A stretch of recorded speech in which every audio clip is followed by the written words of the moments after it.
Why do you believe podcasting is such a powerful medium for building authority and connection? Yeah, because here's the deal, brother. And I love that you talked about the events that you didn't want to do playing golf with clients. Um, because number one, that's not for everybody. And number two, when is the only time in your life that you are personally invited into your ideal clients, prospects, and centers of influence, quiet time without being creepy? Podcasting, because when do people listen to podcasts? When they're alone in their car, when they're exercising, when they're getting ready, when they're cooking, right? All of those things is when people consume podcasts, and they're inviting you into their life. And here's the other thing, just go brass tacks in financial services hardcore here. Ready? Mm. According to YChart, 75% of your clients are ready to leave you. And the number one reason they're ready to leave you is because you don't communicate effectively with them, because you're sending them crappy canned communication that they're getting from their other 5 advisors, which, by the way, most of your clients have another advisor, whether you like it or not.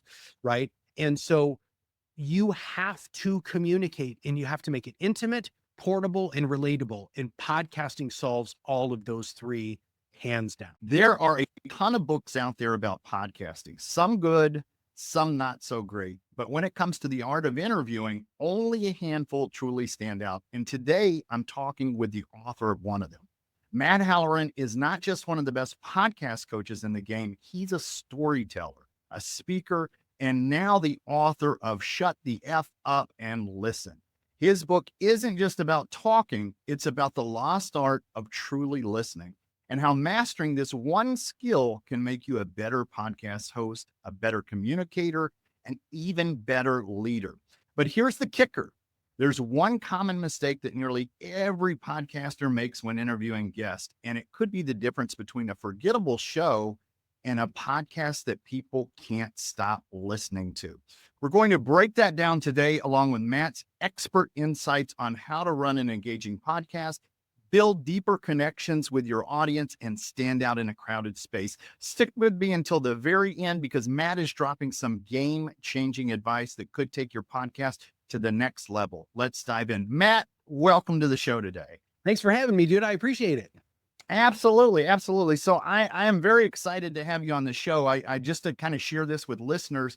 You were one of my first interviews on the other side of the microphone. So after, I've been doing podcasting for over a decade now, and I'm used to the interviewing side of it. But you interviewed me, I want to say like 4 or 5 years ago, on a different podcast, and it was a great experience. And so this new book that you have, I read that right away and I loved it. It's going to be on my top list of books to suggest to people on the interviewing part of it for sure. So let's dive right in. So tell me about, your book, Shut the F Up and Listen. Love the title, but has a bold and intriguing title. What was the inspiration behind writing this book, and what core message do you hope readers to take away from? So the reason why I wrote it is because I've done over 3,000 interviews, and about 1,500 of them are actually podcasts. And what I just kept finding was the best shows I didn't say very much. And then I would be done in the guy, because, as you do, I always ask my guests, how did the show go? What can I do better? All of that stuff, because, I'm a student of the game. And almost every time they would say to me, dude, that was the best show I've ever been on. I really feel like you were listening to me. And I was like, oh, okay. And then I just, rewinded my life, right, on the different sorts of milestones that have happened. I helped create a communications, holistic financial planning, a 3-day workshop for Ron Carson's peak coaching company, which is what it used to be. He now goes by Omani, but so that was many, many years ago. My first article in Horse's Mouth magazine in 2007 was on the importance of communication. And I really think what this is the big takeaway I want for your audience is, as a host, right? Or even as a leader, as a person in a relationship, most of us listen to respond. We don't listen to just listen. And I know that sounds hyper simplistic, but it's not, because it's actually really hard to do. And that's why I've exercised this in the book to help train you how to do it. So, that's the onus of the book. And that's really what I want people to get from the book. Fantastic. Yeah, this is as some of the things that you just shared with us for financial advisors, there's going to be other podcasters that are listening to this as well. But for financial advisor, horse's mouth, 2007 being published back then, I'm here. And then Ron Carson, what used to be, well, I tried into it or tested in the trenches. And That's so in the trenches. the current version of this 20 years ago, when I started doing this, they told me, you have to go out and golf with your clients. And guess what? I was one of those kids that got picked last. That sounded horrible. So the idea of podcasting as a medium to market and to really connect with people, I think is fantastic there. Now you argue in the book that listening, not talking, is the key to solving the world's problems. Can you share a moment in your life when you realized the power of truly listening? Yeah. So I went and studied with a guy named George Kinder, who's the father of holistic financial planning. It was the first time I was away from my wife. We had been married for quite a while at that point. My twins were about 4 years old. So it was a very busy, stressful time in our life. And I was going to be gone in Colorado for a week. And this was a big, difficult time for my wife. So I called her every day, man. Every day, hey, how you doing? I talk to my kids every day. I try to be a good dad and good husband. Yeah. And I learned all about listening through George Kinder and how he just really helped me understand really how to use it in the world of financial services to really truly connect with your clients. But then I realized, oh my God, this is so much bigger than that. And so anyway, I fly back and I get home after dark. My kids are already in bed. I go down and I kiss them. They still slept in the same rooms at that time because, twins. And so I was like, hey, honey, I want to spend some time with you. So we went out on the back porch. We had built this brick patio. I lived in an old church that we turned into our home. And so we walked out the back door and we're sitting there. We lit a fire in the fire pit. And I said, tell me about your week. Now, mind you, keep in mind, I talked to her every single solitary day. Here's the deal. I used the techniques that I learned at Kinder specifically. And by the way, I also have my master's degree as a therapist. And so there's some extra training there. But 2.5 hours passed. And my wife goes at the end, hey, I'm getting really tired. Let's go inside. I was like, yeah, I'm getting pooped too. And so she goes and reaches for the handle on the back door. And as she's turning it, she turns around, she looks at me, she goes, what the hell happened to you in Estes Park? That was the best conversation we've had in a long time.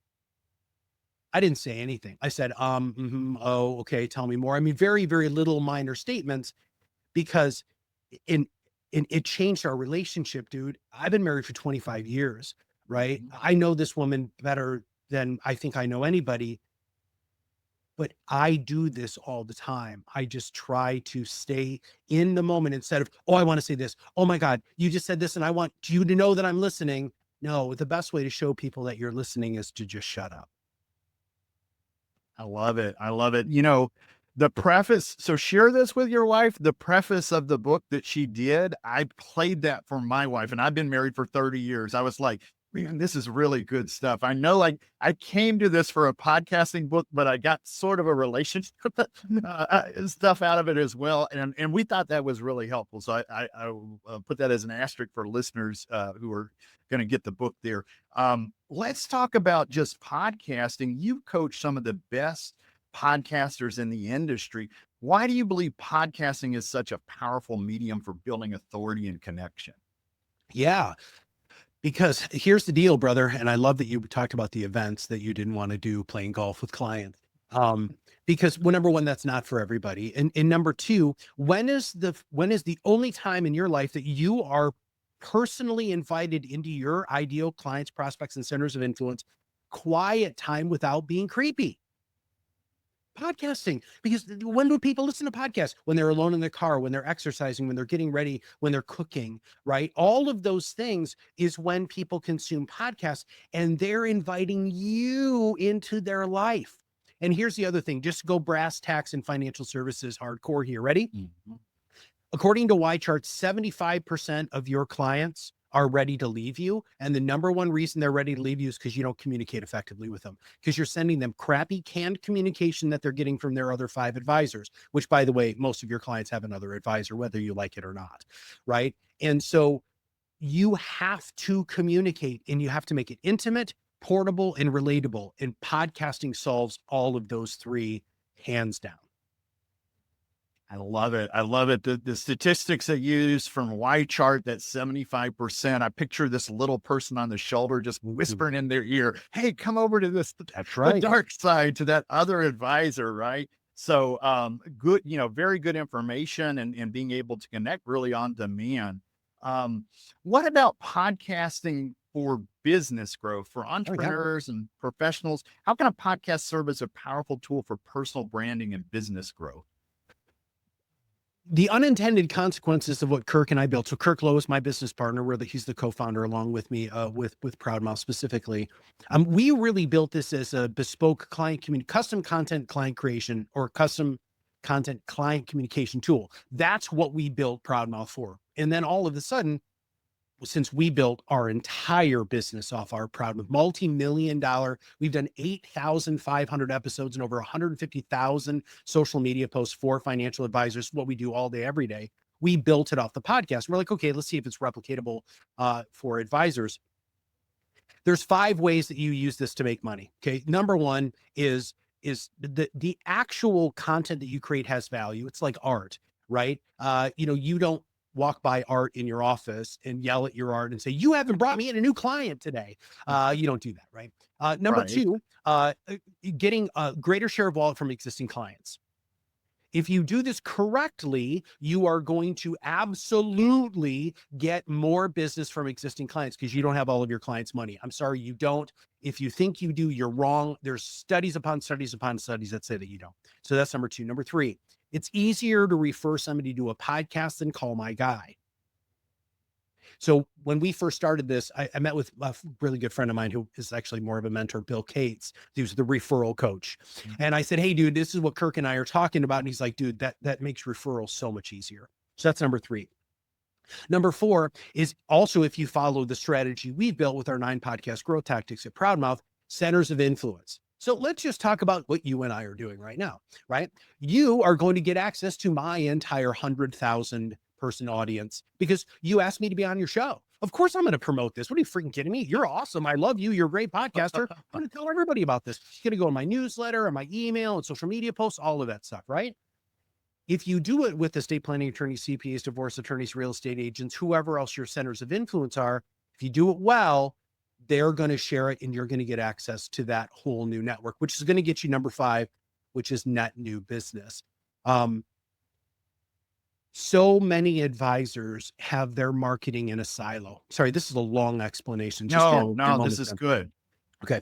So I'll tell you another quick story. So we had an advisor in Minnesota who does a lot of estate planning workshops, like seminars, dinner, rubber chicken, that sort of thing.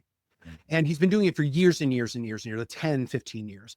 And so then he started doing his podcast about 3 years ago. And about 18 months in, he brought an estate planning attorney on. And the estate planning attorney was the one he used to do these events with many moons ago.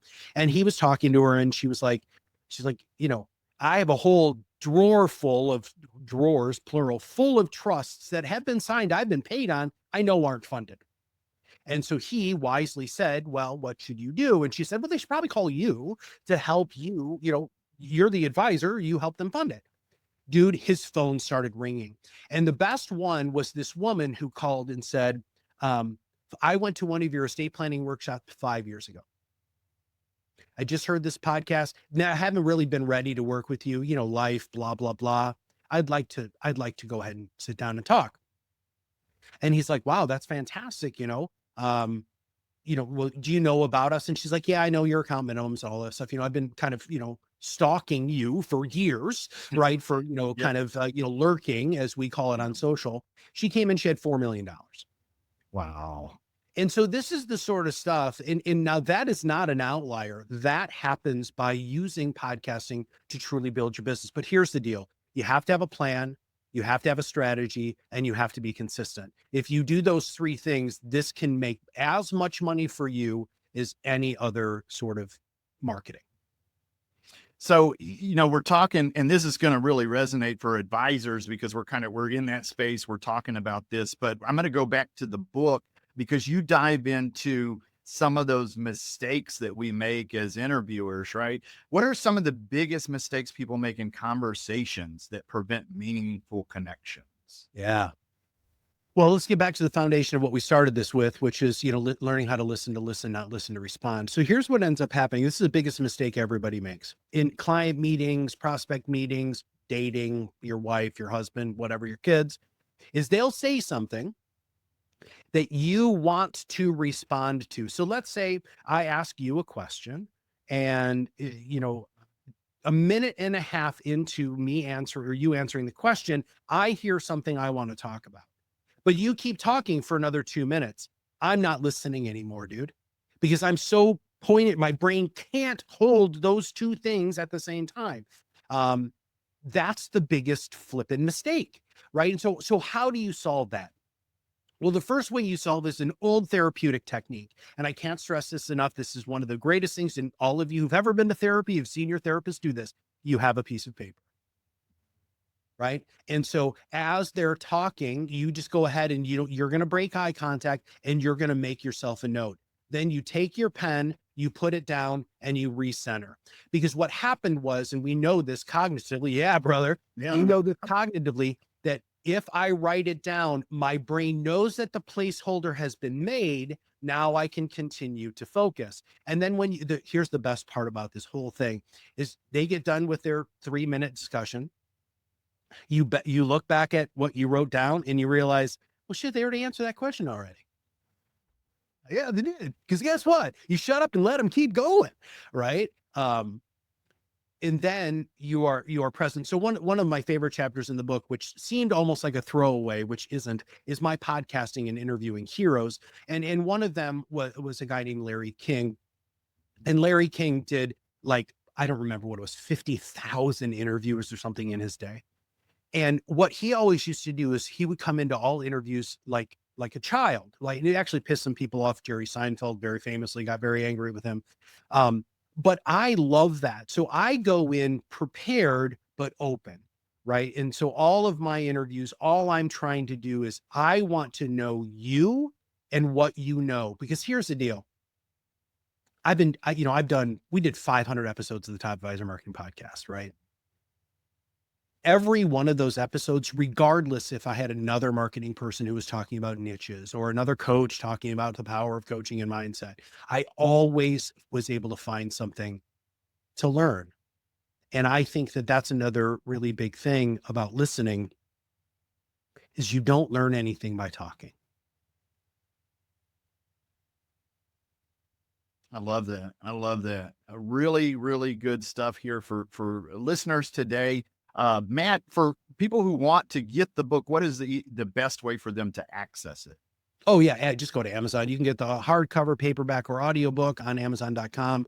You have to put Shut the F Up and Listen book, because if not, you're going to get all of the other swear word books out there. So that's really the best place to go. Or they can, follow me on LinkedIn. I'm actually, a bunch of my friends now are posting about the book. So there's more and more opportunities. And, listening isn't just for podcasting, which, by the way, the book is really fantastic for podcasting. If you just learn how to listen and not listen to respond, every relationship that you have will be better. Just powerful information there for listeners. I mean, these are gold nuggets. You're giving us very actionable tips from the book, but then just things that are going to help us in life along the way. I'm literally sitting here as you were talking about the piece of paper, and it's okay. All right, I better stop. It's hard to do this interview when I'm like, all right, I'm being self-conscious here, but I've got my pen here. I do want to take a moment before we go any further, and I want to share a funny story with listeners here, because this has to do with your social media, because I've been following you since you interviewed me, many years past, and somewhere along the way, you grew this big bushy beard here, right? And so we were at Future Proof, and you know how big, and for listeners who don't know what Future Proof is, it's this giant festival that takes place every year for financial advisors and fintech. And in the crowd, I was sitting there, kind of a little worn down. My energy levels were low and I was people watching, right? And then I see this big bushy beard and it triggered I was like, okay, now who is this? I know this person. No, it's not Rick Rubin. It's not Andrew Will. David Letterman. No, I don't think he's going to be here. And then I was like, I know who this is. This is Matt Halloran. And so I looked it up on LinkedIn and you had just posted a picture, like maybe 200 feet down the road, you took a picture of it. So this is a really long way of saying you attended Future last year. What did you think about that experience? Tell us a little bit about that. Oh, best conference I've ever been to, bro. And I do a lot of conferences, and I average about 10 conferences a year, whether I'm speaking or we're sponsoring or whatever I'm attending. So they did everything right. Well, there's a couple things they didn't do right. Like there wasn't enough food in the bathrooms. They needed more bathrooms just because there were just so many people there. But their speed dating thing is brilliant. Oh yeah. It's double opt-in, bro. Right. So that's the crazy part. So I reach out to you and say, hey, I want to talk to you for this reason. You have to accept and reciprocate that. So when you're sitting down with people, I did 26 dates, dude. And I think it opened up 4 humongous doors for Proudmouth, like doors that I never would have been able to open with just calls or emails or whatever, right? It's that face-to-face. The other thing is really loud. And that's, as I continue to get older, it's really loud in those tents, but the content was amazing. The after party stuff was amazing. It was just a fun celebration. I even think the vendor booths were better because they didn't allow you to have tripe, like they allowed that you had to have something valuable to give. So I'm doing Future Proof Miami next month, 2 months, next month. Yeah, 2 months. And we're probably doing retreat and I'm probably doing, well, no, I'm already booked for Huntington Beach. So, I love it. I'm doing all 3 this year cause it's the best of the best. I love it. Yeah, that was my experience too. It's very rare to get me out of the office these days. And on the other hand, that is, what a great way to get some continuing ed. And the networking thing was just tremendous. Can't say any more positive things for Future Proof. And it got us to connect again. So when your book published, and I saw, I was like, okay, I got to reach out to Matt again. Good. So we're heading towards the end of the show here. One of the things you do talk about is storytelling. How important is storytelling in podcasting, and what can hosts do to become better storytellers? We have something called the perfect content formula here at Proudmouth, which is storytelling, education, entertainment, call to action. And every good podcast has to have all 4 of those things in 30 minutes. And I have been doing that through this show. I will tell you a story about a client or a story about something in my life. That is, so let's just rewind 10,000 years, and think about the fact that we used to sit around fires, cooking our meat and telling stories about the hunt, right? We've been doing this as a species forever. Right? How were all religious doctrines passed down? Storytelling. And in storytelling, this is where you get to go ahead and share a little bit about yourself, because that's why your clients are working with you anyway.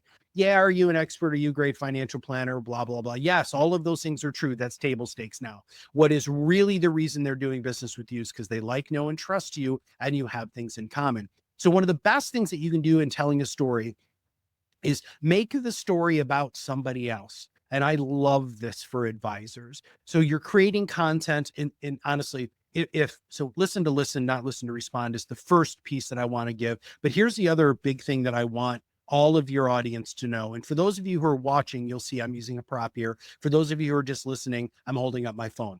When you get done with a client meeting, grab your phone and do this. Hit record.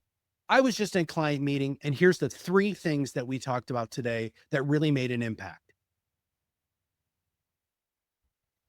That's not you're ever going to create, dude. And you're going to do it because you're fresh in the moment and it's just a selfie and you're going to do this. Compliance is going to approve it because you're not giving investment advice or whatever, right? It's just talking about the client experience, which is what your marketing should be about anyway. So many people, especially advisors, they just overthink it, bro. They overthink it so hard, and it's that sort of in the moment. I was just at a conference last week in DC at a NAFA conference. By the way, NAFA's on a tearing comeback, by the way. Their conferences are kick ass now, dude. Anyway, so I'm at a NAFA conference in DC. Somebody said something on stage I just flat out didn't agree with. And in fact, somebody I respect a lot. I've known him for, well, almost 20 years now.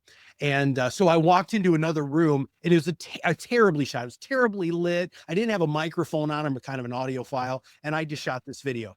3,000 impressions Wow. for a Wow. 60-second video, right? And it was just because I was arguing that this guy didn't know what a niche was, right? And so that's the sort of stuff, that live, organic, real you content is what you need. And stories help. Just people love hearing stories. It brings their guard down. It brings your guests' guard down on a podcast, but more importantly, it brings your clients' guard down because they want to know who you are. And that's why storytelling is so important. I love it. I love it. Matt, we could sit here and talk all day. I've got a philosophy background. In the book, you talk about the bioethics and that whole background. So we could do a whole show just on those things, but I have to be picky. So let me get one last one in here before we bump the into the show here. A lot of podcasters struggle with audience growth. What are your top strategies for getting more listeners and keeping them engaged? Yeah. Well, first off, we have to level set expectations. You're never going to be the next Joe Rogan. You're never going to be the next Color Daddy. So just stop it. You're probably never going to get over 1,000 views for your podcast or listens for your podcast. It's okay. Right. So, but how do you actually really increase that? The best way to increase it is to, surprisingly enough, use Google. Now, this is going to be crazy that you might not. So what you're going to do is you're going to ask Google a question. Now, you can do this with ChatGPT or whatever AI you might be using, but I use Google for this specifically. And I will say, what are the top 10 questions my ideal target market is asking you about financial services? Enter. So here's the thing. So it's going to create an AI generated response. That's good information. But what you do is you scroll down until you see people also asked. What that's telling you is that's where content gaps are. And so that's what you're going to start podcasting about. It's usually 6 to 9 answers there or questions there. There are your next podcast topics. That's the title of your next show, because then the internet, which by the way is listening, knows that you're talking about what they need you to talk about, and they're going to go ahead and promote and prefer your information. You also look at what you wrote at the top, right? So what the AI generated response is, and that's what you're going to make sure that is in your description of your show. You make these little adjustments. So one of the clients in our Sonic Boom coaching program, he had 30 times the downloads to his latest episode when he did that strategy specifically. I had another guy who used the same sort of strategy and got 3,000% increase on his LinkedIn impressions by just doing what the internet tells you is what your ideal clients want. Because guess what? It knows. I love it. I love it. Matt, we are right here at the end of the show, and I have tried to practice shutting the F up and keeping my pen here. And I think we had a fantastic interview today, and I think people will get a lot of good information from this. I would encourage them to read the book or download the Audible. That's what I did. I like to play that at 1.25, play it real fast so I can get through everything there. We're going to have in the podcast notes a link for people to get access to that. But again, Matt, how do they find the book if they want to get access to it? Yep. So just go to Amazon.com and in the search bar type "Shut the F Up" and listen book. The other thing is follow me on LinkedIn. And if you want to know more about Proudmouth specifically, just go to proudmouth.com. Matt, is there anything I forgot to ask you today that you'd like to share with listeners? No, dude, but I can't wait to have you back on. So we're retooling. So the Top Advisor Marketing podcast is done. We actually closed the door on that. And our new podcast is called Rise Above the Noise. And you are going to be one of the people who's going to be probably one of the first 20 guests because you have successfully risen above the noise, right? This is exactly who you are, what you do. Your podcast is killing it. Your content's killing it. You're doing a great job. I want to make sure that we highlight you on the new show. So everybody needs to stay tuned because you're going to be seeing this guy on our show here relatively soon. All right. So instead of saying bye, I'm going to say to be continued. Matt, thank you so much for being on the show. Have a good rest of the day there. Thanks, man.